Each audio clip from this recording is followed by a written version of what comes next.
સુરતના કતારગામ વિસ્તારમાં પાનની દુકાન ચલાવતા યુવકે દુકાન પાસે જ રહેતી માત્ર 6 વર્ષની માસૂમ બાળકી પર દાનત બગાડી હતી।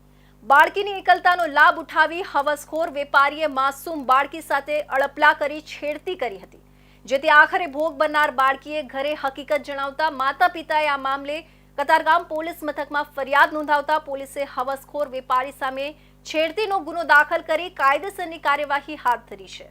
કતારગામ પોલીસ પાસેથી મળતી માહિતી પ્રમાણે કતારગામ વિસ્તારમાં પટેલ ફળિયુમાં અંજની એપાર્ટમેન્ટમાં રહેતા જયેશ અમરાભાઈ ચૌધરી ઘર પાસે જ પાનની દુકાન ચલાવે છે।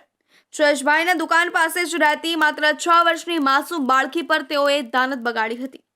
ગત 24 મેના રોજ રાત્રે 8 થી 8:30 વાગ્યાના સમયગાળા દરમિયાન 6 વર્ષની માસૂમ બાળકી તેમની દુકાન પાસે આવી હતી, જ્યારે જયેશે તકનો લાભ ઉઠાવી બાળકીને દુકાનમાં બોલાવી હતી। માસૂમ બાળકીના શરીર સાથે અડપલા કરી ચીમટા ભરી છેડતી કરી હતી, જેથી આખરે ભોગ બનનાર બાળકીએ ઘરે જોઈ હકીકત તેની માતાને જણાવી હતી।